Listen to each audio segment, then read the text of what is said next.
Is welcome to Deep Education YouTube channel पे आपका स्वागत है। आज मैं आप लोगों को प्राचीन इतिहास के बारे में कुछ नॉलेज देने जा रहा हूँ और पढ़ाने भी जा रहा हूँ। आप लोग इस पॉइंट को कॉपी में नोट कीजिएगा। बहुत इम्पॉर्टेंट चीज़ बताने जा रहा हूँ और इसका ऑब्जेक्टिव भी करवाऊँगा और वन लाइनर प्रश्न भी करवाऊँगा जो बहुत इम्पॉर्टेंट है। चलिए बताते इतिहास को 3 भागों में बांटा जाता है। इतिहास को 3 भागों में बांटा जाता है। पहला है प्रागैतिहासिक काल। देखिए प्रागैतिहासिक काल, दूसरा है ये ऐतिहासिक काल, तीसरा है ऐतिहासिक काल। पहला था प्रागैतिहासिक काल, दूसरा आध ऐतिहासिक काल, तीसरा है ऐतिहासिक काल। ठीक है, तो आज हम लोग प्रागैतिहासिक काल के बारे में पढ़ेंगे। प्रागैतिहासिक काल क्या है? तो प्रागैतिहासिक काल देखिए, प्रागैतिहासिक काल को 4 भागों में बांटा गया है। पहला है पुरापाषाण काल, मध्यपाषाण काल, नवपाषाण काल और ताम्रपाषाण काल। तो आज हम पुरापाषाण काल के बारे में भी पढ़ेंगे, मध्यपाषाण काल के बारे में भी, नवपाषाण काल के बारे में और ताम्रपाषाण काल के बारे में पढ़ेंगे। और नेक्स्ट डेज पढ़ेंगे आधि ऐतिहासिक काल। और आधि ऐतिहासिक काल में सिंधु सभ्यता आता है, कांसा आता है, हड़प्पा आता है। तो इसको हम कल पढ़ेंगे। तो आज हम पढ़ते हैं पुरापाषाण काल के बारे में और कुछ हिस्ट्री पढ़ने के लिए हिस्ट्री का कुछ नॉलेज लेना बहुत ज़रूरी है।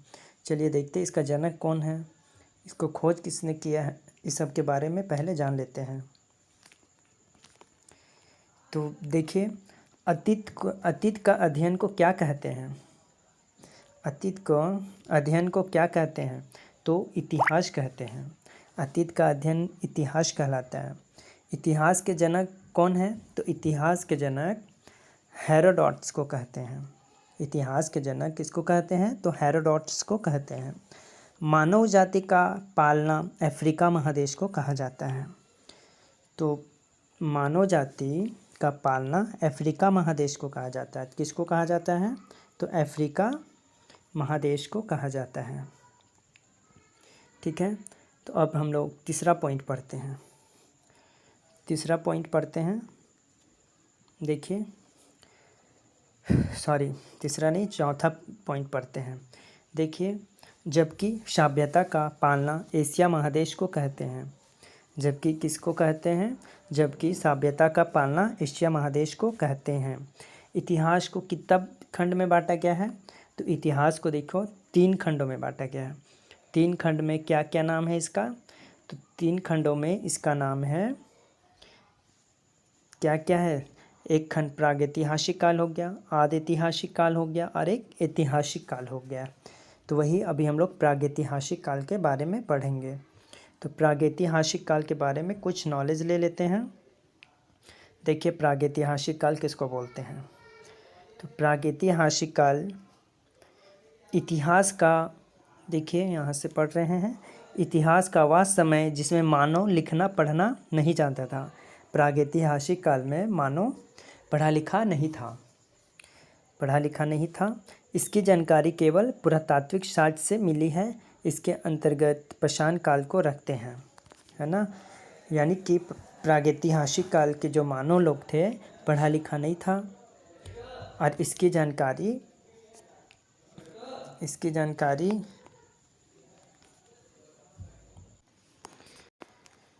तो इतिहास मतलब प्रागैतिहासिक काल में मानव जो है सो पढ़ा लिखा नहीं था और इसका जो है सो पुरातात्विक साक्ष्य मिला था। और इसके अंतर्गत क्या आता है? पाषाण काल को रखते हैं। चलिए अब पाषाण काल के बारे में पढ़ते हैं। पाषाण काल किसको बोलते हैं? पाषाण के मतलब पत्थर, ठीक है, पत्थर को बोला जाता है पाषाण, स्टोन एज।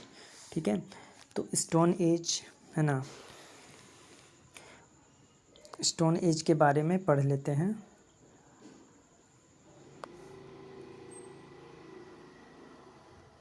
देखिए स्टोन एज के बारे में कुछ पढ़ लेते हैं। चलिए देखते हैं। वह समय जब मानव पत्थर के औजार एवं हथियार को उपयोग करता था पाषाण काल कहलाता है। वह समय था जब मानव पत्थर का उपयोग करते थे और पत्थर का औजार बनाते थे, उसी को पाषाण काल कहते हैं। पाषाण काल कहते हैं। देखिए अब इधर भारत में सर्वप्रथम 1863 ईस्वी में रॉबर्ट ब्रूस फ्रूट ने पाषाणकालीन सभ्यता की खोज की थी। तो पाषाणकालीन सभ्यता की खोज किसने की थी? तो रॉबर्ट ब्रूस फ्रूट ने की थी। तो कब की थी? तो 1863 ईस्वी में की थी। ये क्वेश्चन आता है एग्ज़ाम में, है ना।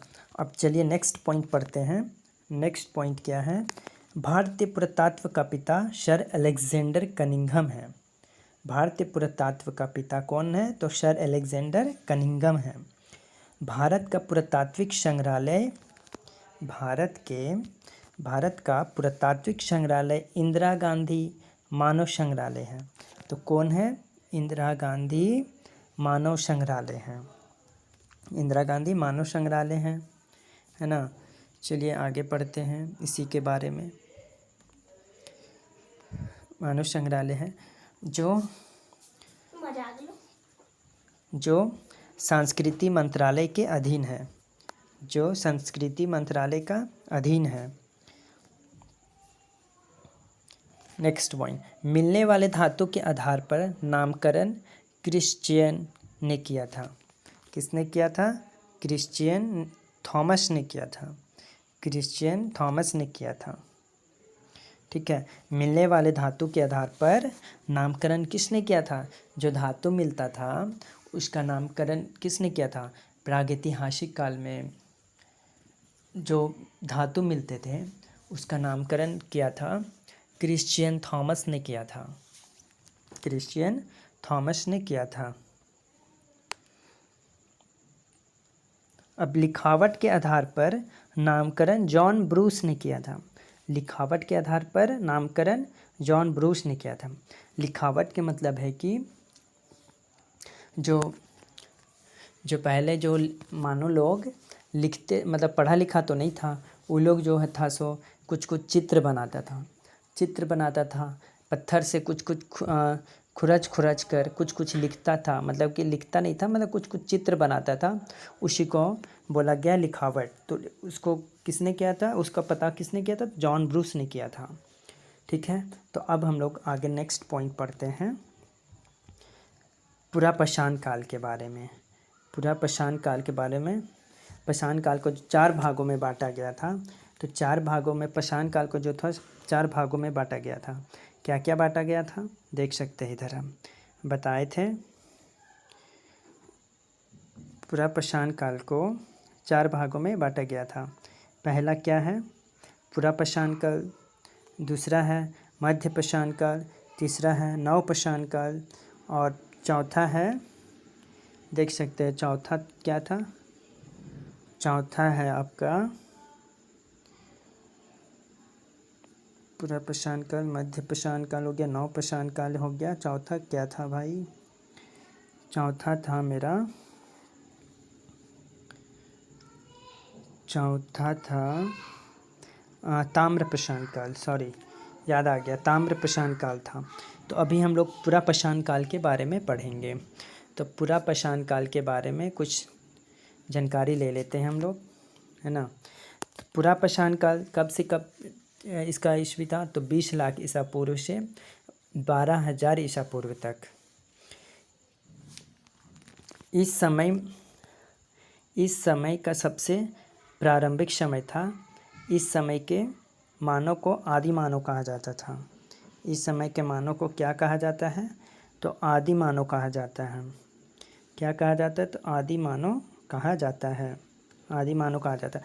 आदि मानव क्यों कहा जाता है? क्योंकि आदि मानव इसलिए कहा जाता है क्योंकि उन लोग को उतना नॉलेज नहीं था। उन लोग जो है सो अपना पेट भरता था, शिकारी करके जानवर को मारता था और उन लोग जो है सो अपना शिकार बनाता था। उसी से उन लोग को मतलब दिन चलता था, पेट भरता था उसी से। उन लोग का तो उतना दिमाग था कि नहीं था दिमाग कि हम लोग एक मतलब घर बना के रहना है, इसमें हम लोग को मतलब पका के खाना है, ये करके खाना है। उन लोग को उतना नॉलेज नहीं था। वो लोग कच्चा मांस खाता था, इसीलिए इसको आदि मानव कहा जाता है। चलिए नेक्स्ट पढ़ते हैं। इस समय के मानव खानाबदोश अर्थात उसके जीवन का मुख्य उद्देश्य जानवरों की भांति ही अपना पेट भरना था, और इस समय के मानव की सबसे बड़ी उपलब्धि आग की खोज थी। और वो लोग जो है सो कच्चा मांस खाता था, कच्चा मांस खाता था। वो लोग सोचता था कि काश मेरे पास आग होता। इसी वजह से वो लोग क्या किया, एक बार पत्थर से मतलब औजार बनाता था वो लोग, और औजार बनाता था तो एक बार चिंगारी निकला, और चिंगारी निकले के वजह से वो लोग एक पत्ता में आग लग गया। बस वो लोग को समझ में आ गया कि पत्थर को टकराने से आग निकलता है, और इसी प्रकार से आग का खोज हो गया था। तो आग का खोज कब हुआ था, तो पुरापाषाण काल में हुआ था, पुरापाषाण काल में हो गया था आग का खोज। चलिए नेक्स्ट पॉइंट पढ़ते हैं। इस समय मानव पत्थर के बड़े बड़े औजारों का इस्तेमाल शिकार करने के लिए, देखिए बड़े बड़े औजार का इस्तेमाल शिकार करने के लिए करते थे। इस समय मानव ने चित्रकारी करना प्रारंभ किया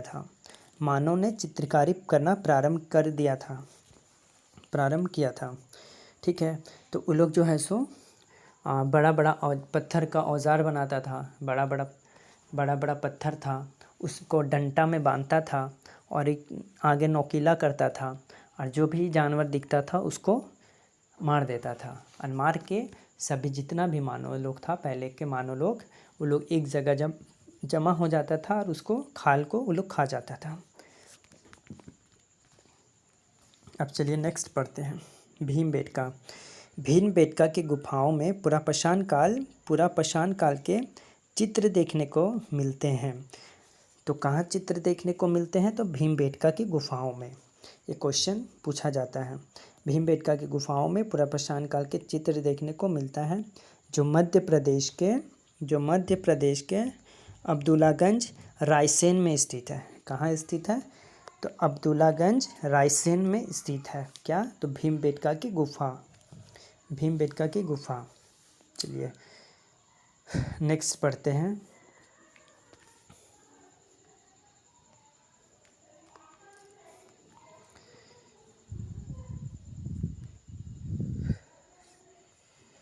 नेक्स्ट पढ़ देते हैं।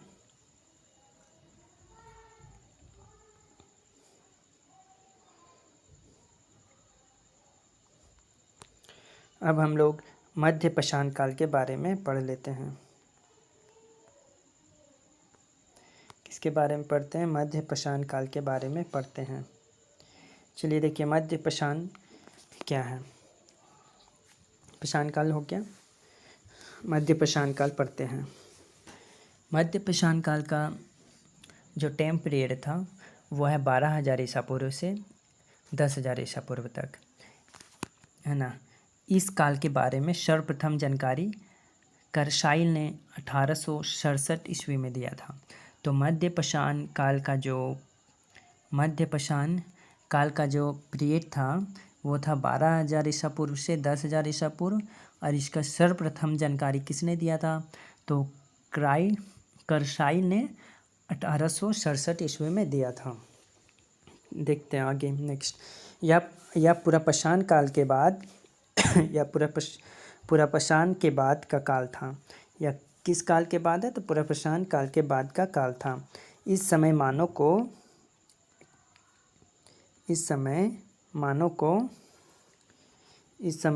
को हथियार छोटे आकार के थे, इसीलिए इन्हें मैक्रोलिथ कहते हैं।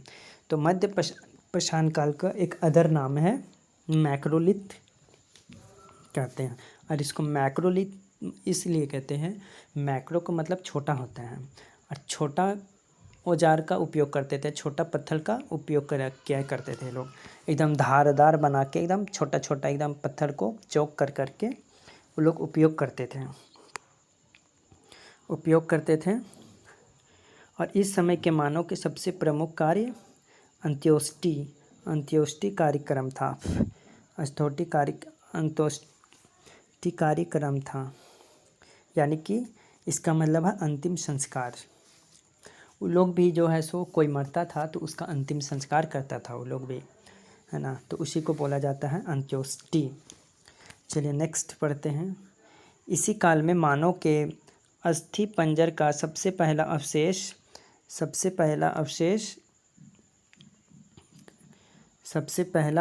जो था सो प्रतापगढ़ यूपी के सराय नहर और महदहा नामक स्थान से प्राप्त हुआ है। ठीक है, कहाँ से प्राप्त हुआ है? तो सराय नहर तथा महदहा नामक स्थान से प्राप्त हुआ है। चलिए अब हम नवपाषाण काल के बारे में पढ़ते हैं। नवपाषाण के काल के बारे में कुछ जानकारी ले लेते हैं हम लोग।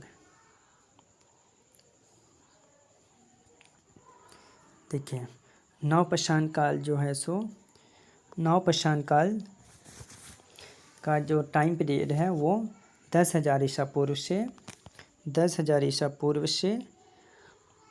ईसा पूर्व तक था।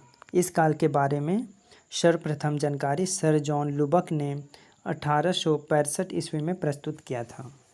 तो किसका? नवपाषाण काल का। नवपाषाण काल को ही उत्तरपाषाण काल भी कहते हैं। इस काल में मानव ने अस्थायी आवास बना लिया था। तो मानव ने अस्थायी आवास कब बनाया था? तो नवपाषाण काल में बनाया था। अस्थायी स्थान का मतलब होता है कि वो अपना मतलब एक जगह रहने का मतलब एक अस्थायी आवास यानी कि अपना घर बनाने लगा और एक जगह से वो लोग अपना मतलब एक जगह रहने लगा। वो लोग भटकता उटकता अब नहीं था, एक ही जगह में वो लोग अस्थायी अपना आवास बना लिया था। कृषि तथा पशुपालन भी प्रारंभ कर दिया। मानव ने इस काल में पहिया तथा मनका की खोज की थी। तो मनका क्वेश्चन आएगा कि मनका और पहिया की खोज कौन सा काल में किया गया था? कौन सा काल में किया गया था? तो नवपाषाण काल में किया गया था। कब किया गया था? तो नवपाषाण काल में किया गया था। तो नेक्स्ट जो था सो कर्नाटक के मैसूर के पास संगनकलु नामक नवपाषाण कालीन पुरा स्थल से राख के टीले प्राप्त हुए हैं।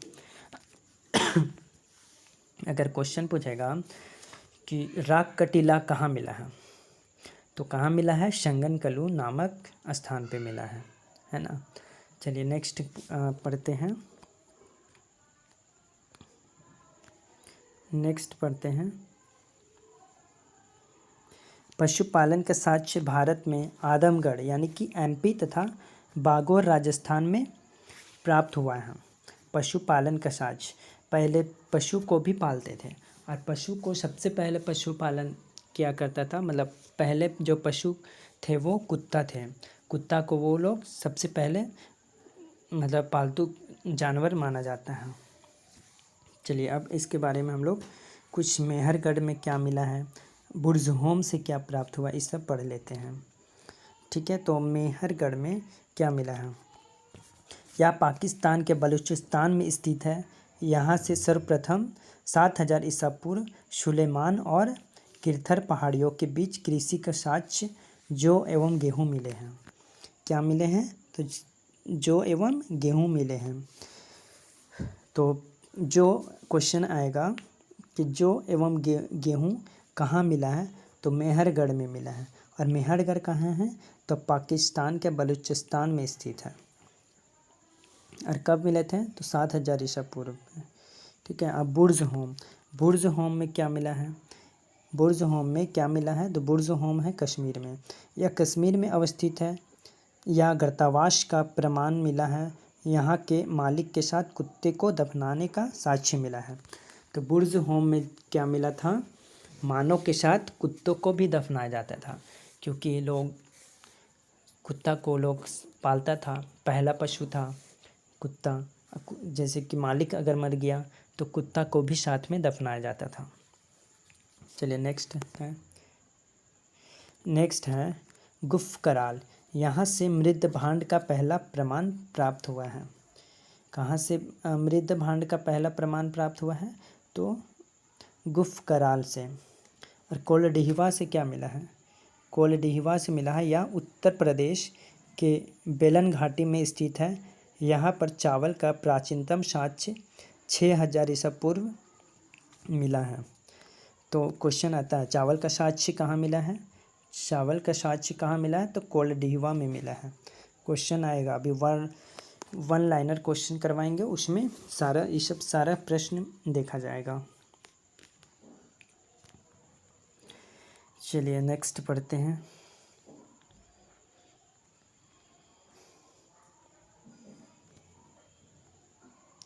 कोल्डिहिवा हो गया। अब देखते हैं हम लोग चिरांद। चिरांद यह बिहार के सारण जिले में स्थित है। यहाँ से प्रचुर मात्रा में हड्डी का उपकरण प्राप्त हुआ है। तो एक चिरांद एक जगह का नाम है जो बिहार में स्थित है। कहाँ स्थित है? बिहार में स्थित है। और यहाँ प्रचुर मात्रा में मतलब बहुत अधिक मात्रा में हड्डी का उपकरण प्राप्त हुआ है। क्या मिला है? तो हड्डी का उपकरण प्राप्त हुआ है। और लेहुरा और एक जगह का नाम है लेहुरा देह। यहाँ से नवीनतम सबसे प्राचीन चावल का साक्ष्य 9000 ईसा पूर्व से 7000 ईसा पूर्व के बीच प्राप्त हुआ है। तो यहाँ भी हम लोग का मतलब लेहुरा दो में भी चावल का साक्ष्य मिला है और सबसे पहला साक्ष्य यहीं मिला है। अब दमदमा यहाँ एक ही कब्र में से 3 मानव कंकाल मिले हैं। दमदमा में यहाँ एक ही कब्र से 3 मानव कंकाल मिले हैं। और मानव द्वारा पाला गया पहला पशु कुत्ता था। बताए थे आप लोगों को। दमदमा में क्या था? यहाँ 3 मानव कंकाल मिले, यानी कि इसलिए 3 मानव कंकाल मिले हैं क्योंकि एक देखें, जैसे कि एक मालिक मर जाता था, यानी कि एक पुरुष मर गया तो उसकी पत्नी को भी मतलब दफनाया जाता था, और जो कुत्ता को पालते था उसको भी दफनाया जाता था। इसीलिए 3 कंकाल मिला है वहाँ। तो कहाँ? दमदमा में।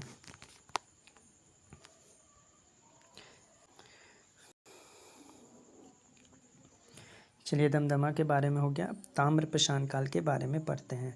ताम्रपाषाण के मतलब इसका वर्ड से ही निकल रहा है कि तांबा क्या। ठीक है,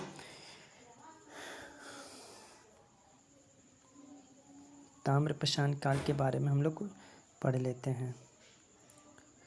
ठीक है, देखिए ताम्रपाषाण काल यह पाषाण काल का अंतिम समय था। इस समय तांबे की खोज हुई थी। ताम्रपाषाण में तांबे की खोज हुई थी, जिसके कारण औद्योगिकरण शुरू हो गई थी। इसी औद्योगिकरण का विकसित रूप सिंधु सभ्यता में देखने को मिलता है। नवादा टोली मध्य प्रदेश का एक महत्वपूर्ण ताम्रपाषाण पुरास्थल है, जिसका उत्खनन HD शंकालिया ने कराया था। ठीक है, तो नवादा टोली मध्य प्रदेश का एक महत्वपूर्ण ताम्रपाषाणिक पुरास्थल है, जिसका उत्खनन HD शंकालिया ने करवाया था। मानव द्वारा खोजी गई पहली धातु तांबा थी। क्वेश्चन आता है मानव द्वारा खोजी गई पहली धातु कौन सी थी? तो कौन थी? तो हमारा तांबा था।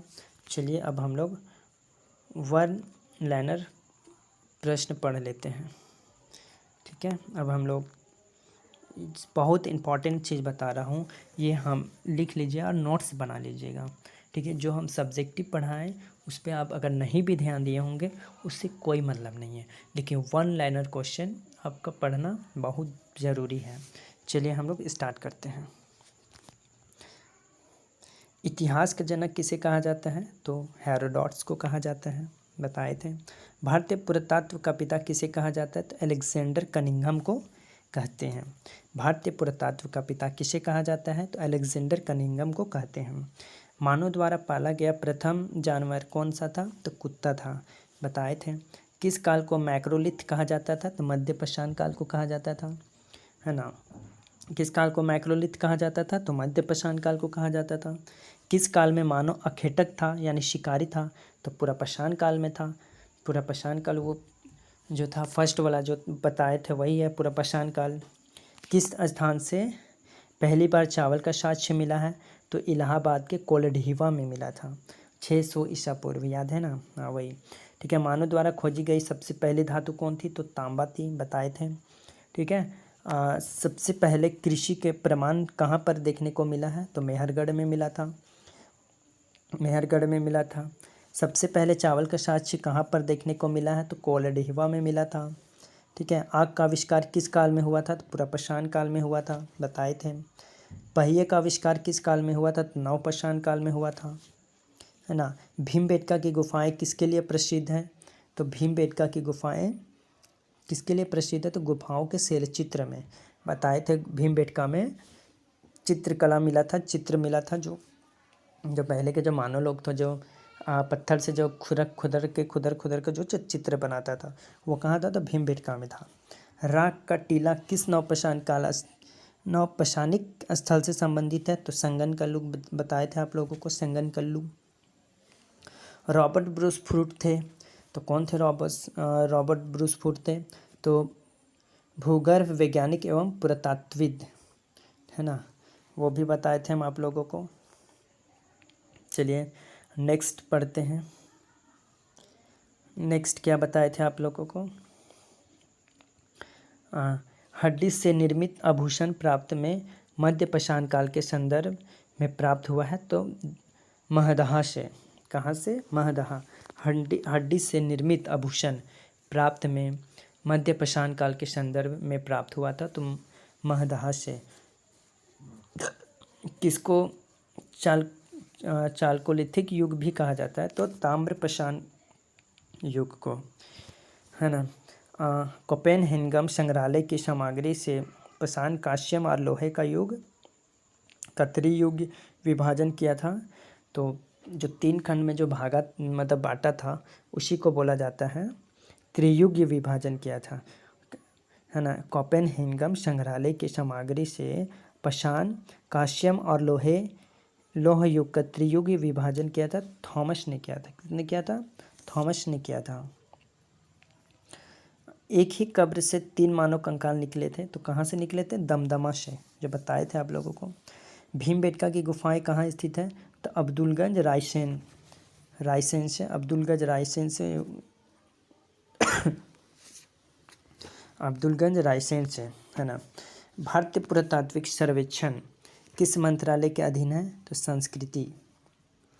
राष्ट्रीय मानव संग्रहालय कहाँ पर है? तो भोपाल में है।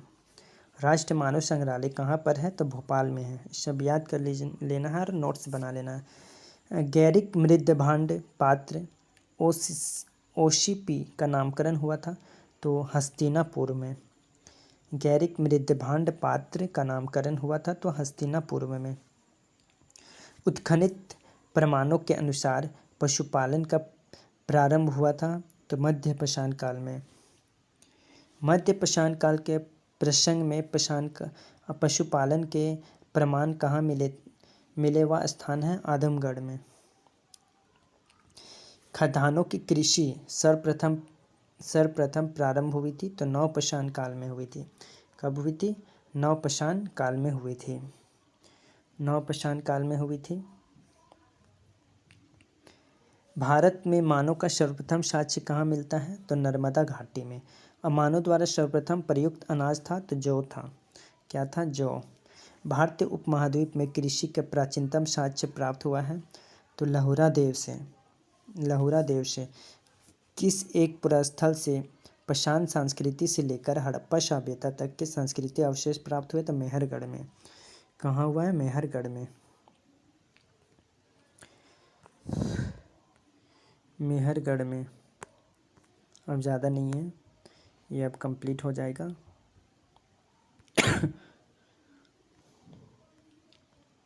ये अब कंप्लीट हो जाएगा। देखिए, नवादा टोली का उत्खनन किसने किया था? तो HD शंकालिया ने। पढ़ाए थे। नवादा टोली किस राज्य में अवस्थित है? तो मध्य प्रदेश में। कहाँ? मध्य प्रदेश में। किस स्थान पर मानव के साक्ष्य कुत्ते को दफनाए जाने का साक्ष्य मिला है? तो बुर्ज होम में। गर्त आवास के साक्ष्य प्राप्त हुए, तो बुर्ज होम में। ये भी बुर्ज होम से। विंध्य क्षेत्र के किस शिलाश्रय से सर्वाधिक मानव कंकाल मिले हैं? तो लेखिया से। पाषाणकालीन सभ्यता तथा संस्कृति का अन्वेषण 1862 ईस्वी में सर्वप्रथम किसने किया था? तो ब्रूस फ्रूट ने किया था। भारतीय प्राक इतिहास का पिता कहा जाता है तो रॉबर्ट ब्रूस फ्रूट को। पुरापाषाण काल को किस अन्य नाम से भी जाना जाता है तो अखेट युग। बैल और हल की सहायता से कृषि कार्य की शुरुआत किस काल में हुई है तो नवपाषाण काल में हुई है। कब हुए? नवपाषाण काल। अग्नि का प्रयोग मानव ने किस काल में करना शुरू किया था तो नवपाषाण काल में। इसके बारे में हम बताते हैं। उन लोग तो पुरापाषाण काल में तो ये कर लिया था आग की खोज, लेकिन उतना भी उन लोग प्रयोग नहीं करता था। उन लोग चिंगारी ये किया था, आग लगा था, और आग लगा था तो बहुत से जानवर आग की वजह से मर भी गया था और उसको खाया था तो उन लोग को बहुत टेस्टी भी लगा था। लेकिन उन लोग को उतना भी नॉलेज नहीं था कि आग कैसे जलाया जाता है। तो इसका जो है सर्वप्रथम आग का उपयोग हुआ था नवपाषाण काल में। चलिए नेक्स्ट पढ़ते हैं।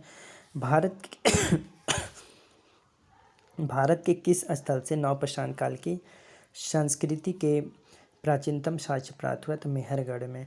मध्यपाषाण काल के सर्वाधिक प्रमुख लक्षण क्या है तो लघु औजार। ठीक है, मध्यपाषाण काल में लघु औजार।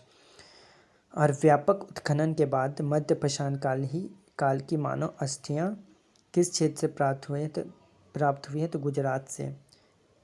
शवधान की दाह संस्कार की प्रक्रिया किस कालखंड में शुरू हुई है तो मध्यपाषाण काल।